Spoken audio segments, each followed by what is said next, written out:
and girls. I hope everyone is doing well. Today we're going to be making Japanese cherry blossoms. So in the spring right now, I'm sure you've noticed that the flowers are beginning to bloom. The temperature outside is getting a little bit warmer. Just last week I planted some seeds in this flower pot and look how much they've grown already. They've been in here for maybe 10 days. These are zinnias. So this pot is gonna be full of flowers and I'm really looking forward to it. I've had a lot of fun checking on these every day to see how much they've grown. So again, I thought because it was spring and that the flowers were starting to bloom that we were gonna create Japanese cherry blossoms, because April is actually the peak month for these trees to bloom all these beautiful little flowers. We are gonna be making these out of items that you would probably find in your home. A paper bag, so this is just a paper lunch sack that you might have at your house. If you don't have one of these, a grocery bag would probably work just as well. It might be a little more difficult just because the size is a little bit larger. You will need some tissue paper. You might think, oh, I don't have any tissue paper at my house, but you might with your gift wrap. That's where I found mine. I found pink and white, but any color that you have you can use. I also have green to put just a few little leaves on my trees also. And you will need a bottle of glue and some scissors. Please make sure that you're asking for your parents or guardians' permission before using scissors, just to be safe, okay? And this is what our tree is going to look like when it's completed. Very pretty and perfect time for this time of year. I have mine on my dining room table kind of out as decoration. I think they're very pretty. All right, let's get started. So the first thing I'm going to need is my paper bag and my scissors. I'm going to keep it folded for right now, and I'm just going to take the scissors and I'm going to cut strips almost to the bottom. But keep in mind I want to make this a tree and I want to have some branches. So I'm probably going to go a little more than halfway down this way, about right there. I'm just going to cut these little strips of paper just like this, just a straight cut. I don't want them to be too thick or too thin because I am going to be twisting them, and if they're too thick they might be difficult to twist and I won't have as many branches, and if they're too thin they might tear. So I'm actually cutting both sides as I'm cutting through.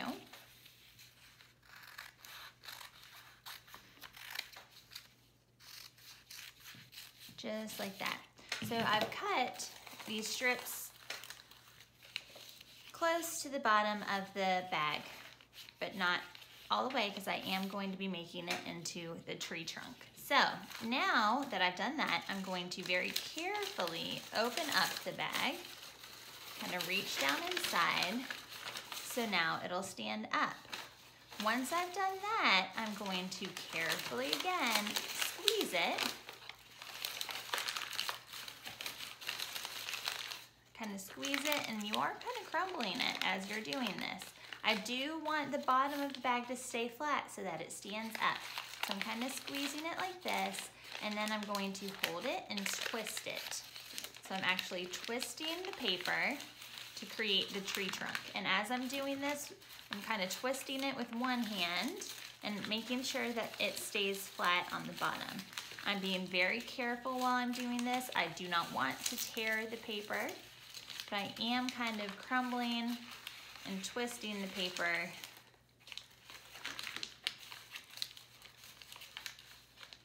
And I'm twisting it pretty tight so that it stays in place.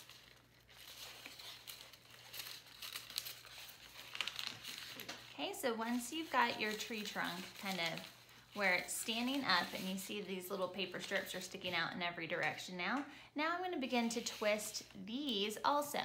I might grab maybe 2 strips at a time, 2 or 3, and I'm just kind of twisting them like a twist tie almost. Just kind of twisting, so that it's making this branch kind of round and it's no longer flat, and it's more round like a tree branch.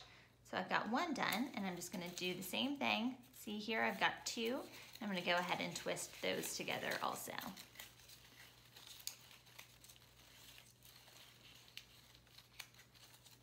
And I'm gonna keep doing this until I've got all of them twisted. Now, if you are not using a small paper lunch sack, this might be a little, this part right here probably takes the most time.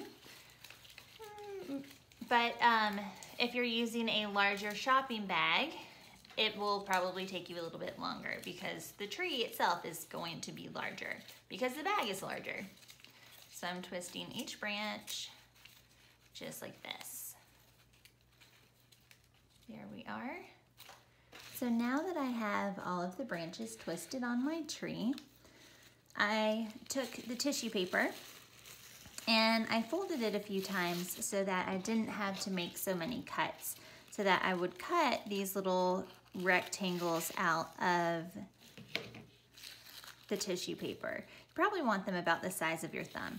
If you open them up and you see that they're a little bit bigger, we can always just tear them to make them a little bit smaller. So you want just a small pile for your blossoms.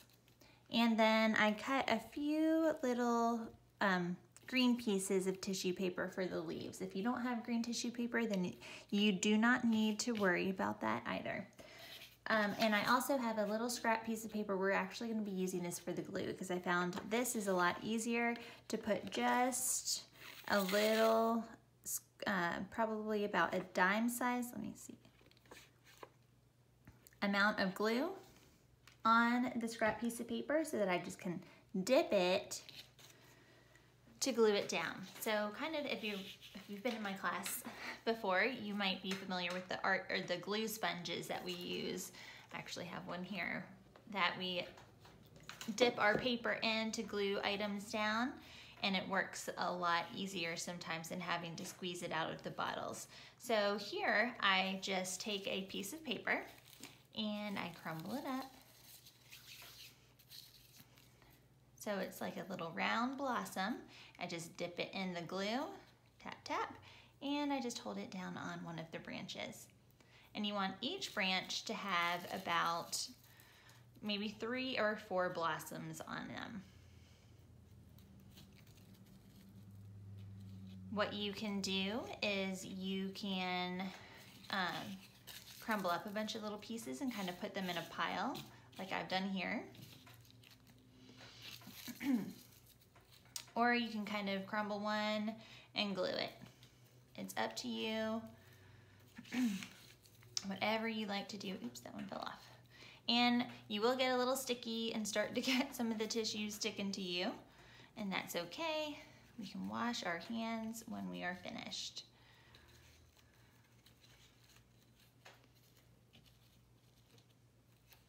All right, so I'm gonna speed up the video, and you can pause if you need to while you're working.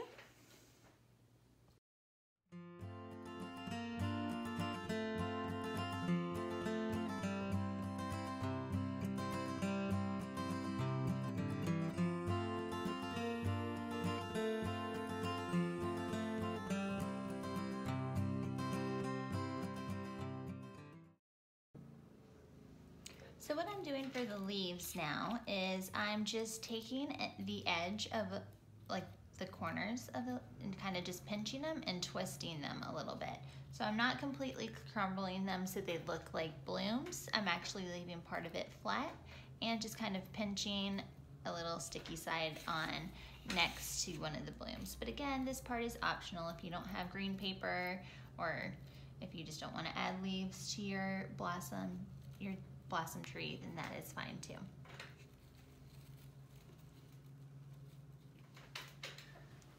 And there it is, boys and girls, my white cherry blossom tree to go along with my other 2 pink ones that I made with my children. I hope you guys enjoyed yourselves and had fun, and I hope you have a beautiful little piece of art to put up in your home. See you again soon.